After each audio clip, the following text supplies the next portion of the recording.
Welcome to கதி voice.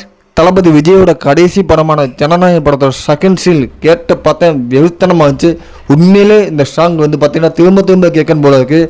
அதே மாதிரி கொஞ்சம் ஃபீலிங்ஸாக இருக்குது. இந்த சாங் கேட்கும்போது தளபதி விஜய் சினிமா விட்டு இப்போ அரசியல் வந்தனால அதை ஃபேஸ் பண்ணி எழுதுகிற மாதிரி இருக்குது பாதி வழிகளில் பார்க்கும்போது.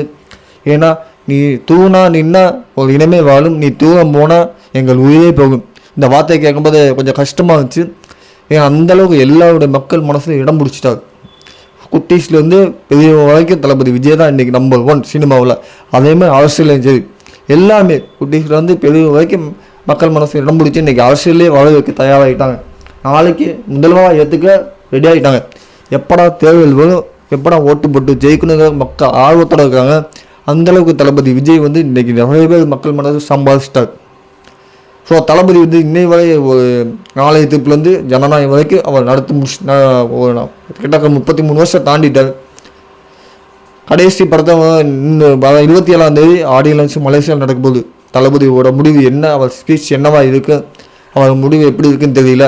நடிப்பாரா நடிக்க மாட்டாரா, எல்லாரும் எதிர்பார்க்கறது தளபதியுடைய ஸ்பீச் தான். ஏன்னா காலையில் பார்த்தீங்கன்னா ஈரோட்டில் வெளுத்து வாங்கிட்டார். ஈவினிங்கில் பாட்டை வச்சு பட்டை கிளப்பிட்டார். உண்மையிலே வெறித்தனமாக இருக்குது. ஜனநாயக படத்தோட கதை என்னவா இருக்குன்னு எல்லாமே எதிர்பார்த்துட்டு இருக்காங்க. ஒரு சில பேர் பகவந்த் கேசரி ரீமேக் தான் சொல்கிறாங்க.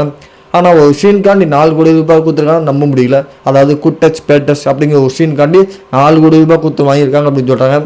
பட் எந்த அளவுக்கு உண்மை தெரியல. டீச்சர் வந்ததுக்கப்புறம் நம்ம சொல்லலாம். ஆனால் நானும் பகவந்த் கேசரி படம் பார்த்தேன். உண்மையில் அந்தளவுக்கு மொக்க படம்லாம் இல்லைங்க, அந்தளவுக்கு நல்லா இருக்குது. அதில் ஆக்ஷன் பயங்கரமாக இருக்குது. அப்பா மகள் சென்டிமெண்ட் தான் அதிகமாக இருந்துச்சு. ஸோ அதுக்காண்டி இந்த தளபதி படம் பிடிச்சிருக்கலாம், வாங்கியிருக்கலாம். இந்த சாங் பகவந்த் கேசரியில் இல்லை. ஸோ தளபதி விஜய்க்காண்டி மாற்றம் பண்ணியிருப்பாங்க கட்சின்னு ஒத்து. அது இல்லாமல் இந்த சாங்கில் சில டைலாக்லாம் அரசியல் டைலாக், அது தளபதி விஜயே எழுதியிருக்காது. அந்த ஸ்க்ரீனில் பாருங்க, உங்களுக்கே தெரியும். டைலாக் தளபதி விஜய். அதாவது இந்த சாங்கில் சில டைலாக்லாம் வரும். ஒரு பவர்ஃபுல் டைலாக்கு கண்டிப்பாக தளபதி விஜய் எழுதியிருப்பார். ஸோ அதை பார்க்க வெறித்தனம் வெயிட் பண்ணுறோம். அதே மாதிரி ஆடியோ லான்ச்சில் என்ன பேச போகிறாரு, எத்தனை பேர் வளர்ப்பாங்க, அவரோட முடிவு என்னவா இருக்கு, ஒரு நாடே காத்துட்ருக்கு.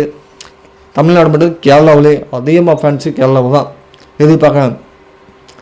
ரசிகர்களோட கோரிக்கையை ஏற்றுக்குவாங்க இல்லை, அவர் என்ன முடிவு எடுக்க நம்ம வெயிட் பண்ணி பார்ப்போம். ஜனநாயக படம் எந்த படம் வந்தாலுமே ஜனநாயக